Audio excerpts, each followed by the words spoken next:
Je suis chanteuse, artiste-chanteuse, née en Guadeloupe, musicienne, bientôt 40 ans de musique. J'essaye de travailler tout ce qui concerne la musique caribéenne, de trouver des liens et des choses avec la musique du pays, donc le tambour, le ka, voilà, c'est super important pour moi. Je suis un chef guadeloupéen qui se définit à travers ses produits, à travers sa cuisine. Avec ce métier de restaurateur, j'ai allié les deux passions. Faire plaisir aux gens, faire plaisir aux clients, avoir le meilleur, avoir les plus belles pièces avec une fraîcheur optimale. J'aime bien aller dans les écoles, partager avec même les clients, puisqu'on a toujours quelque chose à apprendre dans ce métier. Et c'est ce qui est magnifique.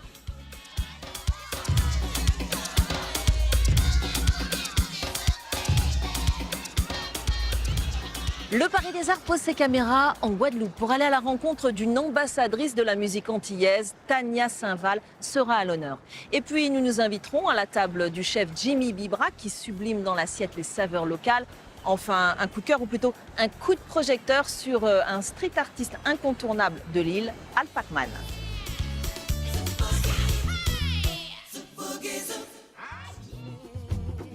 C'est un joyau des Antilles françaises qui séduit par sa nature luxuriante et sa richesse culturelle. En forme de papillon, l'archipel dévoile deux visages.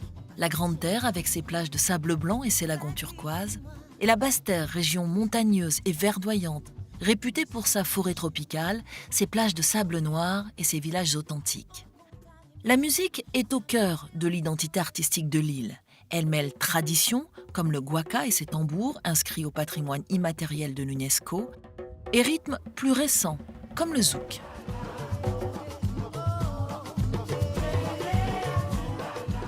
Bonjour Tania. Bonjour Valérie. Je suis ravie Moi aussi. de visiter avec vous le site de Duval. Alors, la musique, c'est l'âme de la Guadeloupe, où vous êtes une reine du zouk, mais vous êtes très attachée au rythme traditionnel. Et ce site de Duval, c'est le site officiel du ka. Le ka, c'est un tambour, c'est ça? Exactement. Et c'est vrai que le tambour, c'est vraiment un instrument qu'on aime aux Antilles. Ça donne le rythme, ça donne la pulse. Tous les tambouillés qui sont partis sont exposés ici. Mais c'est très symbolique parce que la ville de Petit-Canal en elle-même, c'est là où les bateaux arrivaient et où les esclaves arrivaient ici. Après, ils rejoignaient leurs divers domaines. Et alors, on va aller rencontrer un spécialiste du tambour que vous connaissez bien. Très très bien, je travaille avec lui et c'est un très bon Didier Juste.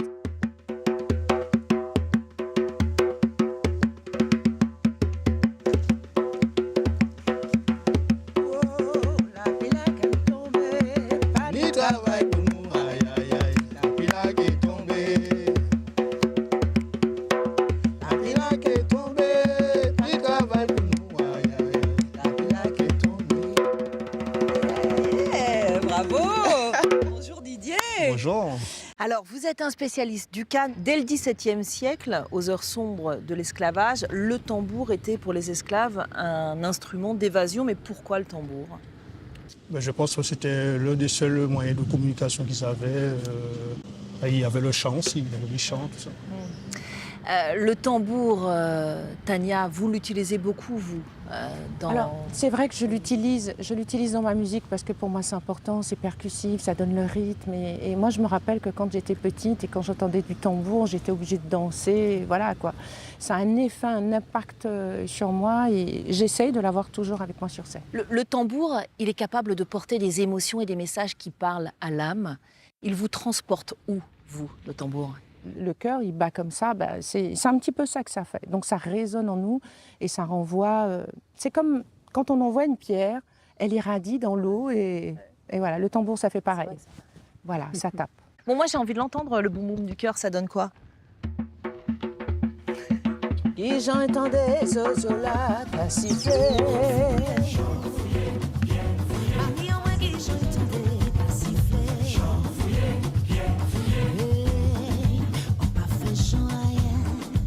Tania, vous avez baigné dès l'enfance dans la soul, le jazz. En 3 décennies, vous avez enchaîné les tubes, les disques, les scènes du monde entier. Vous êtes une reine du zouk et pourtant vous avez toujours refusé de vous laisser enfermer. À quoi ressemblent vos partitions musicales? Une partition caribéenne, une partition écrite avec de l'amour, avec de la poésie, avec les couleurs de la Caraïbe et notamment les fleurs, on va dire ça comme ça, de la Guadeloupe, l'eau de Guadeloupe. Je suis profondément antillaise, profondément caribéenne. Je suis une adepte parce que j'aime énormément la musique. Le seul regret que j'aurais, en fait, c'est de ne pas avoir joué la musique, c'est-à-dire d'être pianiste ou de faire des choses comme ça. Mais j'ai commencé avec le zouk, donc je suis vraiment une chanteuse de zouk. Mais c'est vrai que depuis toute petite, voilà, avec un père chanteur, avec une maman qui travaillait dans une boutique de disques à l'époque, j'ai beaucoup écouté du gospel et des choses comme ça, ce qui fait l'artiste que je suis aujourd'hui.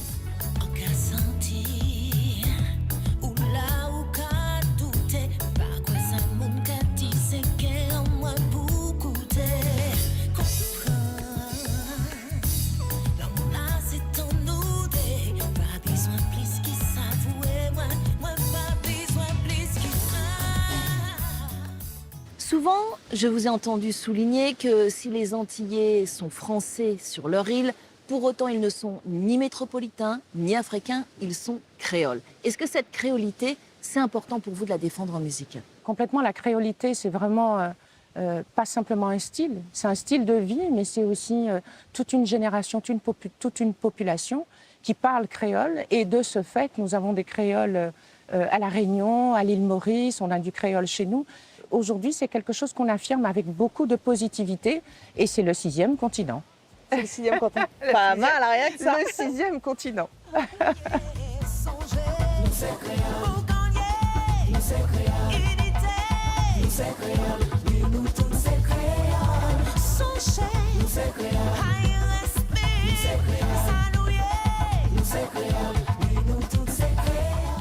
Alors, on ne compte plus les artistes avec lesquels vous avez collaboré. Je ne vais en citer que quelques-uns. Youssou N'Dour, Angélique Kidjo, Johnny Hallyday, Francis Cabrel, Jean-Jacques Goldman, Michael Jones, Paul Person. Quelles sont les rencontres qui vous ont le plus marqué? La collaboration avec Hallyday m'a énormément marquée parce que j'étais jeune, parce que pour moi, c'était quelque chose de fantastique qui me tombait comme ça sur le nez. J'ai vu mon père avec tous les petits 45 tours qu'il avait à la maison, de 45 tours de Johnny Hallyday, et je savais que c'était quelque chose d'important pour moi.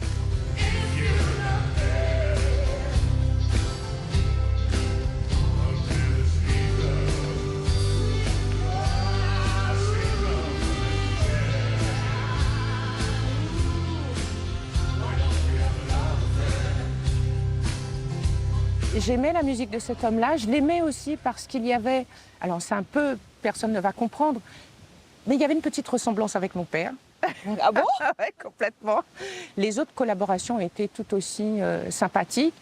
Et bien sûr, le concert à Gorée. Le concert à Gorée avec Angélique Kidjo et avec Youssou N'Dour, avec Jacob Devarieux, on n'en parle pas suffisamment. C'était pour le bicentenaire de l'abolition de l'esclavage. Ça a été vraiment quelque chose de fantastique de chanter sur ce sol-là. Voilà, et de chanter pas loin de la porte, hein, voilà, de cette petite porte où sont partis des milliers de personnes. Oui, c'est des super souvenirs. Quand on dit zouk, on pense tout de suite à une musique sensuelle, avec une légèreté dans le contenu des textes pour donner envie de danser. Vous, très vite, vous vous êtes affranchi de cette liberté, vous avez décidé qu'on pouvait tout chanter. Quels sont vos sujets de prédilection? Autour de la féminité, autour de la femme qui s'assume aujourd'hui, l'esclavage moderne, il faut en parler. Il y a tellement de gens qui quittent des continents parce qu'ils espèrent trouver une meilleure vie ailleurs, et en fait beaucoup de déceptions. Des sujets de société importants qui touchent, en tout cas, tous les gens d'aujourd'hui, les enfants aussi, les problèmes d'enfants. Mais le zouk s'y prête. Le zouk s'y prête, il devrait s'y prêter parce que les premières heures du zouk étaient comme ça. On le sait avec Kassav, avec Edith Lefel, tous les gens qui ont commencé dans le zouk, on avait des sujets, des vrais sujets. Et c'est vrai que petit à petit, on se rend compte que le zouk devient comme si c'était une musique légère. Mais on se bat encore pour qu'elle puisse exister et qu'on puisse en parler avec beaucoup plus de force.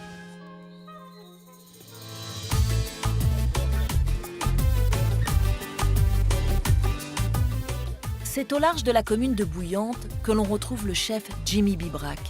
Il vient sélectionner poissons et crustacés pour son restaurant aux épices. Qu'est-ce qu'on pêche essentiellement ici? Donc on pêche de tout, hein. Pour moi c'est vraiment aussi la valorisation du métier de la pêche, hein, à travers mon métier. On pêche la langouste, tout ce qui est thon, marlin, les rascasses, les rougets, etc.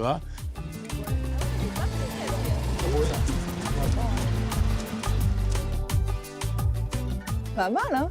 Ah oui, c'est vraiment Eh, top. là, on va être bien ce midi. Ah oui, on va être bien, là, tu vas voir. On a les langoustes, on a ce qu'on appelle la langouste royale, la langouste brésilienne, on a la cigale de mer, on a l'araignée de mer. Déjà, vous voyez, déjà, on a une diversité déjà de 4 espèces dans le même casier. Et toi, qu'est-ce que tu préfères cuisiner? Moi, j'adore les produits de la mer, c'est ma spécialité. Comme là, on a reçu des langoustes, ça me donne déjà une idée. Je sais qu'il a pris un marlin hier soir. Donc tout ça, pour moi, c'est important de voir déjà le produit et ensuite d'organiser ce que je vais faire en cuisine. Merci. De rien. Bon, maintenant, Là, c'est le moment d'aller cuisiner. c'est le moment d'aller cuisiner. On a tout ce qu'il faut là.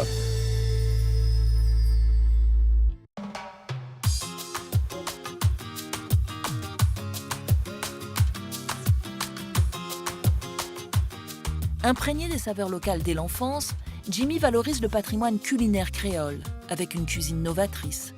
Sa devise, la force du goût vient de nos origines.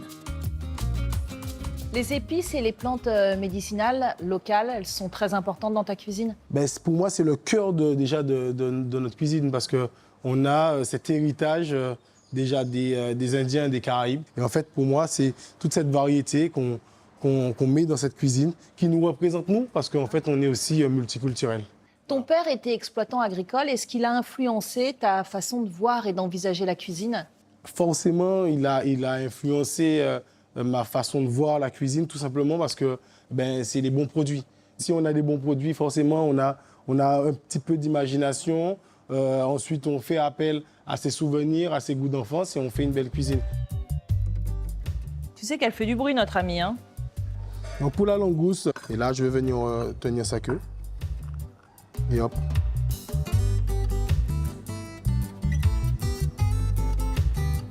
Voilà. Et la queue, on va venir la cuire à l'eau, juste piment, feuille de citron. Et là, hop, comme c'est chaud là, hop, je prends ma queue de langouste. Et ensuite, on va juste la décortiquer pour la servir avec le bouillon.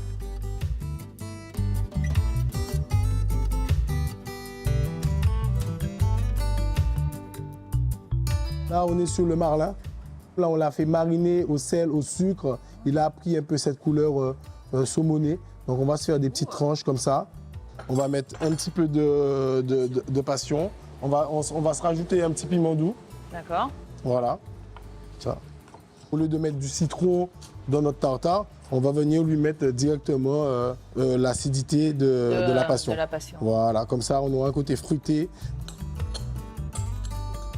Donc là déjà, on a une préparation qui est super colorée, un peu comme le madras. Hein. Tout ça, ça m'inspire. La manière dont on va s'habiller. On va rajouter un tout petit peu d'huile pour donner un peu de gourmandise. On va mettre un tout petit peu de thym. Ah, ça Voilà. sent bon, hein. Je le sens d'ici. Hein. Exactement. Et on va venir mélanger ça.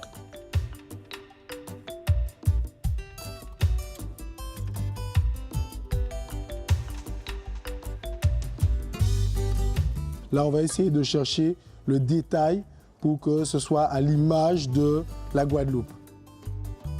Merci, Jimmy. Avec plaisir. Le temps de terminer tous ces délices et je vous retrouve tout de suite pour le coup de cœur du Palais des Arts.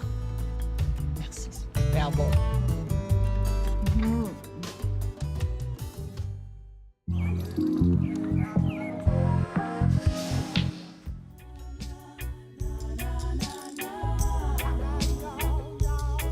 Dans ce coup de cœur, on va retrouver Al Pacman devant une école élémentaire de Pointe-Noire. C'est un pionnier du street art qui investit l'espace urbain pour procurer du mieux-être aux Guadeloupéens. Ses œuvres s'affichent dans le monde entier, mais l'île reste au cœur de son engagement artistique.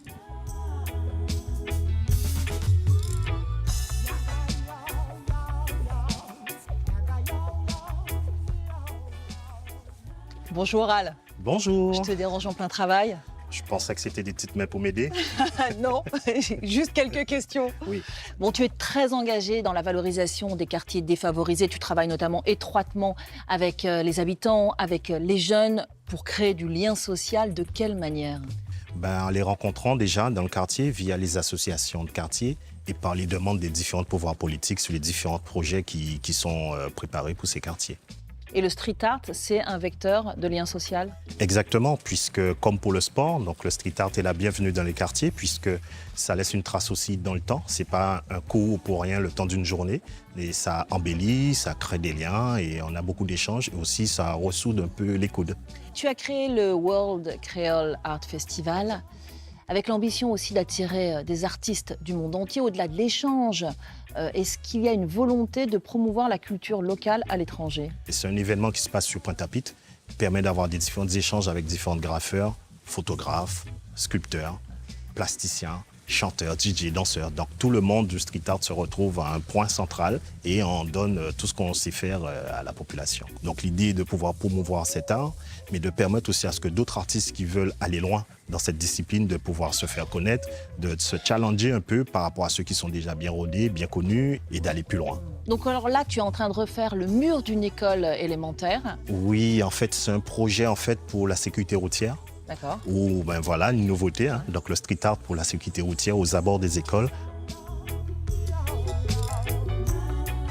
Merci beaucoup, Al. Merci à vous. On attend avec impatience la photo du graphe terminé. On se quitte, mais on se retrouve très vite pour de nouvelles aventures. À bientôt.